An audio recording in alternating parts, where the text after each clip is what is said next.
हम हमेशा चाहते हैं कि जब हम किसी मुश्किल में हों तो कोई हमें उस मुश्किल का हल बता दे। कोई हमें तब बता दे कि क्या करना है। पर क्या हो अगर यही आवाज़ कभी बंद ही ना हो, यहाँ तक कि उस इंसान के मरने के बाद भी। आज की कहानी जापान के फेमस हॉरर मांगा का जुंजी ईतो का लिखा हुआ विस्परिंग वुमन। तो चलिए शुरू करते हैं।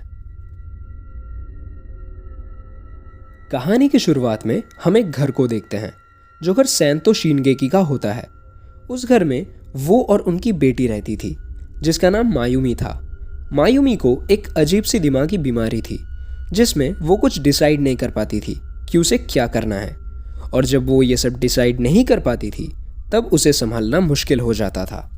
मायुमी को संभाल ना पाने के कारण घर में जिस मेड को रखा गया था, वो अपना काम छोड़ देती है और सेंतो काफ़ी मुश्किल में पड़ जाते हैं। उसके बाद एक दिन एक औरत उस घर में आती है। वो औरत अपना नाम उचिदा मित्सु बताती है। वो यहाँ मेड के जॉब के लिए आई थी। सेंतो उससे पूछते हैं कि क्या उसे पता है कि उसे यहाँ क्या काम करना होगा। वो औरत हाँ कहती है, पर फिर भी सेंतो बताते हैं कि उनकी बेटी मायुमी खुद से तय नहीं कर पाती कि उसे क्या करना है, और उसके कारण वो बहुत परेशान हो जाती है। उन्होंने मायुमी की देखभाल के लिए कुछ मेड्स को रखा था घर में, पर मायुमी के कभी ना खत्म होने वाले सवालों के कारण सभी ने अपना काम छोड़ दिया। सेंतो ये भी बताते हैं कि मायुमी की यह हालत उसकी माँ की बहुत पहले ही गुजर जाने के कारण हुई है। इसके बाद सेंतो और मित्सु मायुमी को देखने के लिए जाते हैं। रूम के अंदर से मायुमी की चिल्लाने की आवाज़ बाहर आ रही थी। जब वो लोग अंदर जाते हैं तो देखते हैं मायुमी एक दीवार पकड़कर एकदम पागलों जैसे चिल्ला रही थी। सेंतो मायुमी को इस हालत में देखकर उसे बैठने के लिए कहते हैं। मायुमी चिल्लाते हुए एक के बाद एक सवाल पूछने लगती है कि उसे कहाँ बैठना है, बैठते हुए उसका पैर कैसा रहना चाहिए, वगैरह वगैरह। सेंतो अब मित्सु को कोशिश करने के लिए कहते हैं। मित्सु थोड़ी नर्वस थी, पर फिर भी वो मायुमी के पास जाती है और उसे बेड पे बैठने को कहती है। मायुमी एक के बाद एक सवाल पूछते जा रही थी कि उसे कैसे बैठना है, बैठते वक्त उसका पैर कैसा होना चाहिए। पर मित्सु काफ़ी ध्यान से मायुमी को गाइड करती है। बेड पे बैठते ही मायुमी वापस सवाल पूछने लग जाती है कि अब उसे क्या करना है। अब मित्सु भी थोड़ी घबरा गई थी। मित्सु को सोचता देख सेंतो उसे जल्दी करने के लिए कहते हैं। मित्सु मायुमी को गहरी सांसें लेने के लिए कहती है और फिर उसे लेके गार्डन में घूमने जाती है। मित्सु इसी तरह पूरे दिन मायुमी को कुछ ना कुछ ऑर्डर देती रही और उसकी देखभाल की। इन सब से वो काफ़ी टायर्ड हो चुकी थी, पर बाद में सेंतो उससे कहते हैं कि मायुमी को ठीक करने के लिए अब मित्सु ही आखिरी उम्मीद है। उसके बाद हम गार्डन में मित्सु और मायुमी को देखते हैं। मायुमी अब पहले से काफ़ी शांत नज़र आ रही थी, क्योंकि मित्सु उसे कुछ ना कुछ ऑर्डर देते जा रही थी। घर के ऊपर वाले खिड़की से सेंतो मायुमी और मित्सु पर नज़र रख रहे थे, और उनके साथ उनका असिस्टेंट भी था। सेंतो उनके असिस्टेंट से कहते हैं कि मित्सु को यहाँ काम करते हुए 1 महीना हो गया है और अभी तक कोई भी इतने दिनों तक यहाँ काम नहीं कर पाया, और वो अपना काम बहुत मन लगा कर रही है। बेसिकली उन्हें मित्सु के काम करने का तरीका काफ़ी पसंद आ रहा था। वो अपने असिस्टेंट को ये भी कहते हैं कि मायुमी की हालत अब पहले से काफ़ी सुधर गई है, और अब मित्सु मायुमी को लेकर शॉपिंग भी करने जाती है। और अब मायुमी को देखकर उन्हें ये लगता है कि वो बहुत जल्दी ही बिल्कुल नॉर्मल हो जाएगी। पर इन सब के बीच में एक चीज़ ऐसा था जो अच्छा नहीं था। मायुमी के ऊपर इतना ध्यान देने के कारण मित्सु खुद बीमार हो रही थी। सेंतो को अब मित्सु के बारे में और जानना था। उन्हें पता करना था कि आखिर क्यों मित्सु अपने काम को लेकर इतनी सीरियस थी। मायुमी के जागने के बाद से लेकर पूरे दिन मित्सु उसके साथ होती है और देर रात को वो चली जाती है। करीब 1 महीने तक यही चलता रहता है, और अब मित्सु मायुमी को इंस्ट्रक्शन देते वक्त हैंड साइंस का भी यूज़ करती थी, और वो अब इंस्ट्रक्शन मायुमी के कान में कहने लगी थी, जो सिर्फ मायुमी को सुनाई देती थी। एक रात जब मित्सु अपना काम खत्म करके वापस जा रही थी, तब सेंतो उसे रोकते हैं और उससे कहते हैं कि उसे अपने हेल्थ पे ध्यान देना चाहिए। पर मित्सु कहती है कि वो बिल्कुल ठीक है। सेंतो देखते हैं कि मित्सु के चेहरे पर चोट के निशान हैं। सेंतो इसके बारे में मित्सु से पूछते हैं, पर मित्सु कुछ बताना नहीं चाहती थी और वो चली जाती है। अब कहानी 2 महीनों बाद की है। सेंतो के असिस्टेंट उनसे मिलने आता है। सेंतो से मायुमी और मित्सु के बारे में पूछने पर सेंतो कहते हैं कि वो दोनों गार्डन में घूम रहे हैं। सेंतो कहते हैं कि पिछले 2 महीने के मुकाबले मित्सु अब काफ़ी बदल गई है, और उसे देखकर सेंतो को डर लगता है। मीत्सु मायुमी की बहुत अच्छी तरह ख्याल रखती है, पर इसके बदले वो अपना ख्याल रखना पूरी तरह छोड़ चुकी है। वो अब मायुमी की छोटी सी छोटी डिसीजन भी खुद लेती है, जिससे मायुमी को कुछ सोचना नहीं पड़ता। यहाँ तक कि मीत्सु एक बार मायुमी को एक एक्सीडेंट से भी बचा चुकी है। इसी वजह से सैंतो ये मान चुके हैं कि मीत्सु मायुमी की एक गार्डियन एंजल है।